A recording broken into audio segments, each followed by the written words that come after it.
In English, we have a saying, leave the past in the past.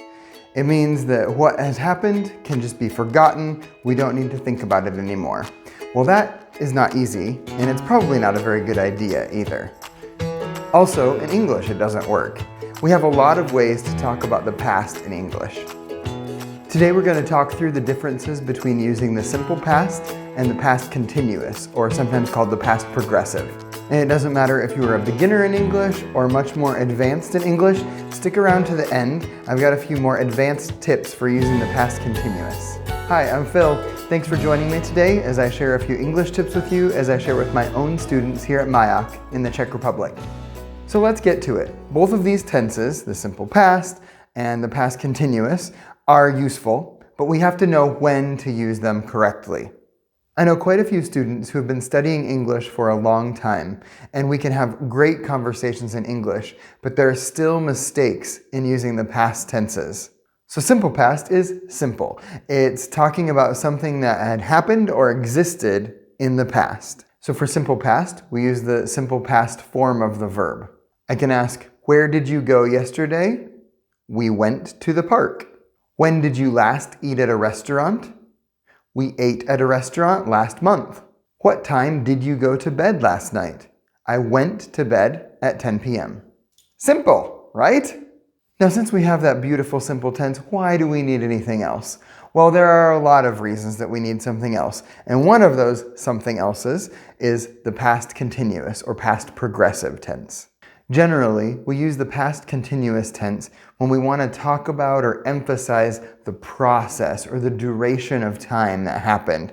Not just that something happened, but the fact that it took a long time or some time to happen. And we form it by using the past tense of the verb to be, so was or were, plus the ing form of the main verb. Okay, I want to give you 5 main general situations that will use past continuous. Now, you might be thinking, I don't even need this. Past continuous is basic. It's easy, no problem. It is basic, but there are some ways that we use past continuous that maybe aren't as basic. So I want to give you a couple of pro tips for using the past continuous tense. So watch on. Situation number 1. This is when an action gets interrupted by another action in the past. It's very common. You see this in every textbook. But we can say, we were eating supper when the phone rang. We were eating supper when the phone rang. So we were eating supper is the process that takes a little time, and then we were interrupted by the phone. The phone rang when we were eating supper. My brother arrived while I was watching TV. So my brother arriving is the action in the past that interrupted my TV watching. My brother arrived while I was watching TV. Situation number 2. We want to talk about an ongoing action with a specified time, but that doesn't mean that this action started at that time. It means the action started sometime before the specified time, and it probably continued after that. Don't be confused. It's not complicated. Let's do an example. We're all at a party. Everybody's dancing and talking and eating. And I can say, at midnight, everyone was still having a great time. At midnight, everyone was still having a great time. The great time started before midnight, but then it continued until after midnight. At midnight, everyone was still having a great time. But it doesn't have to be only about parties. I was living in Canada in April. I was living in Canada in April.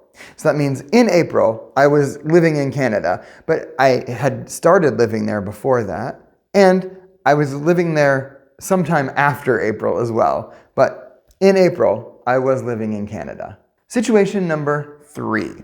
This is when we want to talk about a situation that we used to do regularly, habitually in the past, but we don't now.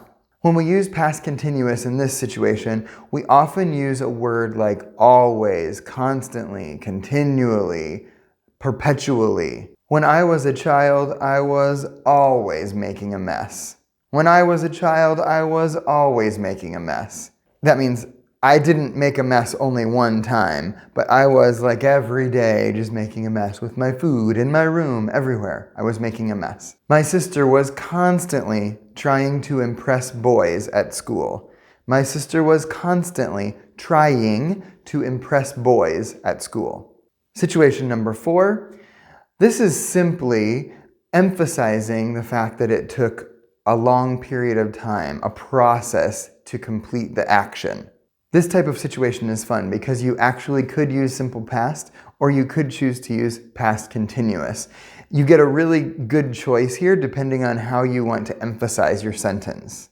So using simple past, I could say, the players trained for the match all year. That's fine. The players trained for the match all year. That's a good sentence. But I could also change it to use the past continuous instead. The players were training for the match all year. The players were training for the match all year. Similar situation. It doesn't really change the meaning, but it emphasizes that the players had to train a lot, like regularly. Like the amount of time they put in is important in this sentence, as opposed to the players trained for the match all year. It's just that the training happened. Another situation, my mom was working in the garden all morning and missed my phone call. My mom was working in the garden all morning and missed my phone call. Now I could change this to the simple past and just say my mom worked in the garden all morning. But was working gives me the idea that it was a long process. It was a duration.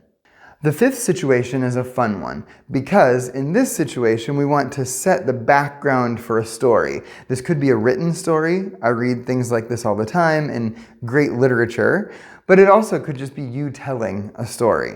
But it's when you want to set the background for the story, you'd want to use the past continuous, like this. The sun was shining, the birds were singing, and I was excited about the possibility of a new day. The sun and the birds are not important in the story, but I'm sort of setting the picture. What are people seeing? What's happening in the world around me? The sun was shining, the birds were singing, and I was excited about the possibility of this new day. Or, all the customers in the restaurant were just sitting and eating and drinking just like normal. They didn't realize what was about to happen. Ooh, the suspense, right? But you're setting the stage. You're telling what else is happening in this story, in this situation. So this is a bit of an advanced tip, but when you're telling stories in English, which is a mark of fluency, you can tell funny stories, you can tell jokes in English or in the language you're working toward. So when you can use this sort of past continuous situation and put a background on your story, you've just leveled up your English quite a bit. I want to leave you with one little reminder that's a weird and tricky reminder, as we will see. There are some verbs that you shouldn't use the past continuous with ever, really. The rule is some verbs that are sort of static, just not moving, and verbs that are about feelings, you don't need to use past continuous with. Here are some examples. Believe, like, hate, need, prefer, understand, involve, dislike, love. Now I said this was a tricky rule, right? Because in today's English, people often speak with these in the past continuous. In fact, it's a little trendy to speak with some of these words in the past continuous, but it's still a grammatical sort of rule. Maybe somebody went through a really difficult time and they were hoping and believing that it would be better. And somebody could say, I believed it would work out okay, but it didn't. But often I hear people saying, I was believing it would work out, but it didn't. I was believing it. Somebody could also say, I was really liking this new coffee shop in town, but suddenly, a few weeks ago, their service got really bad, their coffee quality went down. I was really liking them, but now I don't. So in standard English, we could say, I really liked this coffee shop. But often we hear people say, I was really liking it. I was really enjoying this album, but now I'm not. So there are situations in regular everyday English that you could use these in the past continuous tense. just not in English class.